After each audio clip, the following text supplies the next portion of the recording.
A battle for the gold, winner take all, one match. Okay, the starting lineups for both clubs have already been introduced, and some familiar names, Neil.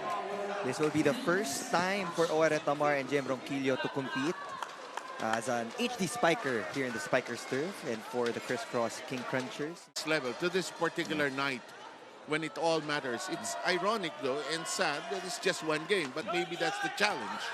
And here is the first serve. We're underway. Almendras uncorks the first attempt. Retamar with the set and first dink. And Isay has to spin around. Almendras. And that will bite early on for the first point of the Pantay game. yung Cignal Exactly. HD. So it's up to the coaches kung paano din nila i-maximize yung second stringers nila. Because we know that second stringers play a big role also in championship games like this. Like when your main players get blocked and they don't seem to connect. Hindi pwedeng mawala. The basics, ano, huh? Oh, like that, being alert to those shots. And it's a service ace, the first of the game. It's 6-5. This feud between Ramirez and Wentel Miguel. That's why it's important to mark your zones so that you can avoid all of these miscommunications around the offense of Criss Cross. So Ish Polvorosa has to be creative as well. Big serve, close to the net. And at that battle, Ish Polvorosa gets beaten. And it's an early lead by Cignal. Advantage or edge they can take full advantage of. And we're going to serve now with Retamar. Ish jump set, back row attack. And Garcia floating in the air, ties it up at 10. Also a lethal point of attack for the King Crunchers. That pipe attack for Jude Garcia. Looks like a frontline attack. No, walang diferensya, no? Double block wasn't as established for Cignal HD. So the locking department, so they have 2 apiece here in the opening set. And that could be a decisive number in the scheme of things of this championship battle. And we arrive at 15 as Luis Ramirez blasts away on the cross court.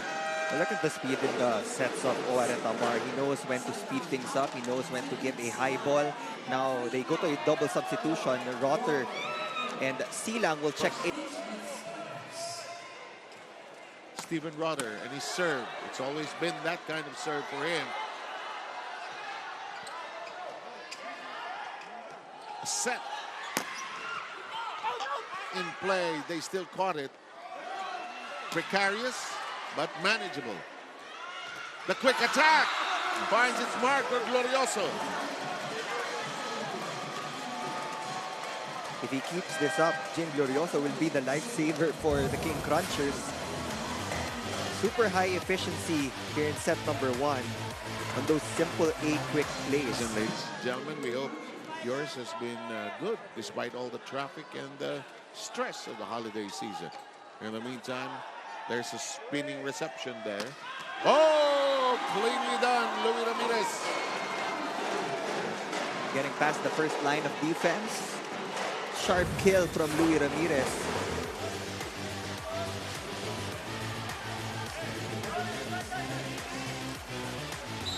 And Lloyd also passes. Huwag natin patagalin.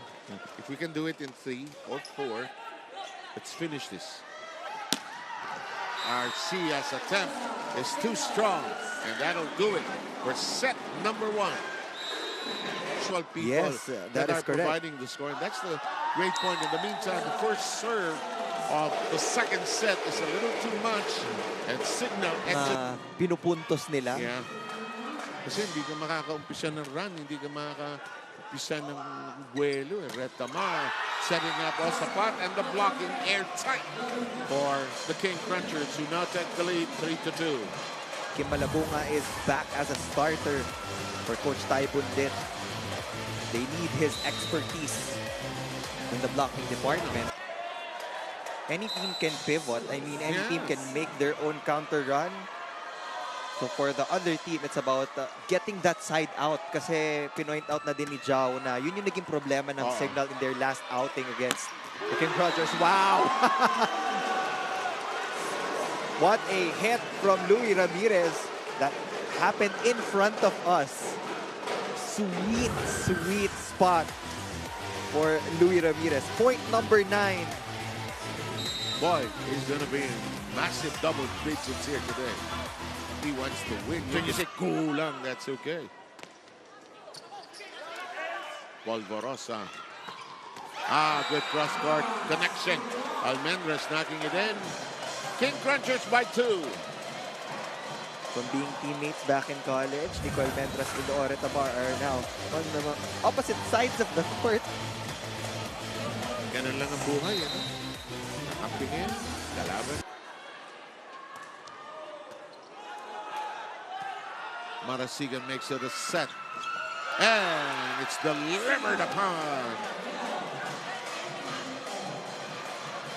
Jude Garcia playing cleanup in that last. Oh, yeah, that's a good description. Rally. I love that. Sometimes yun yung difficult responsibility of an outside hitter. You have to deal with different types of passes.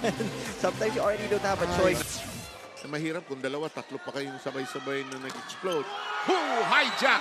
Hijack! Rotter getting some work done. And Bagawan enjoying the moment. And after being down by as large as 3, Have to deal with those emotions. because it's championship It's, night. yeah, it is championship Yeah, night. You don't want to have any regrets.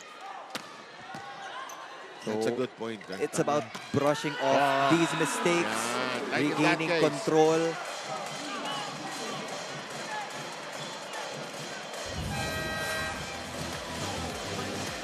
Almendras with a delivery, some changes. Asia and Saura are drawn out. That's going to work. It's a service ace. It's still the passing of Criss Cross. Cignal knows that they have that Men's advantage. team nila. Yeah. Cignal, ito yung men's team nila. Isay, hello. Pwede pa yan, Hindi. Ingat, ingat. Sino ito? It's not worth it. Sino ito? Si Louis Ramirez ba ito? It's Wendell Miguel. Si Wendell. A for effort. Ito. Asan si Wendell? Asan. Parang sumasalo ng foul ball sa base. Chance. Miguel does it. Cleans it up. And finishes the second set. Cignal now. A big step towards the finish line. Taking the first 2 sets with identical scores. 25-19, 25-19. Can the Criss Cross King Crunchers for Far Eastern University during your college days?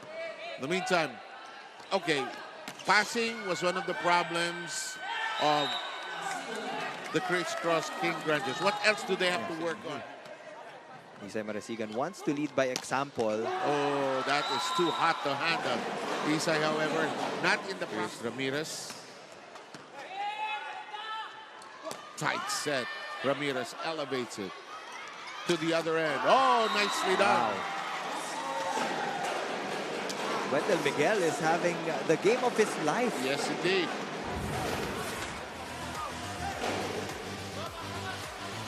Every time so far. Off the blockers. That's down on the floor already. Montero didn't get to it in time.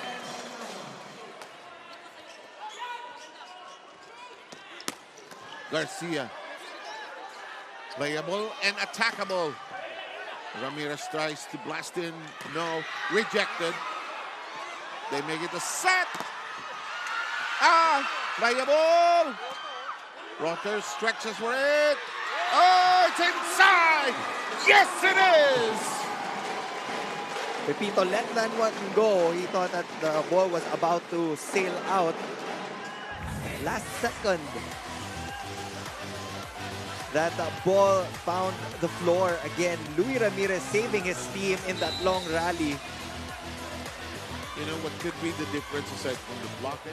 One is delivered upon. Nako, problemado.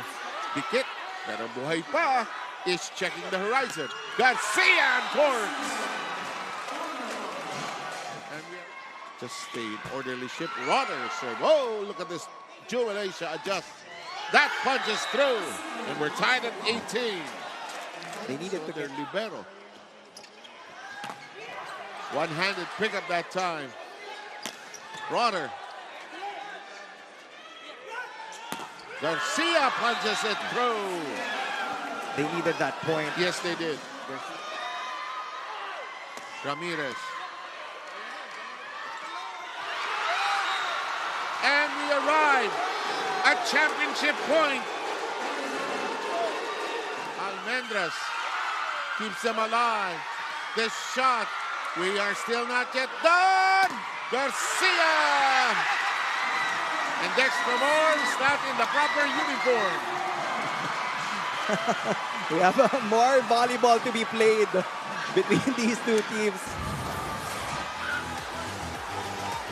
Good choice from Ish Polvorosa. Again, mas mataas yung efficiency ni Jude Garcia from the back. Match.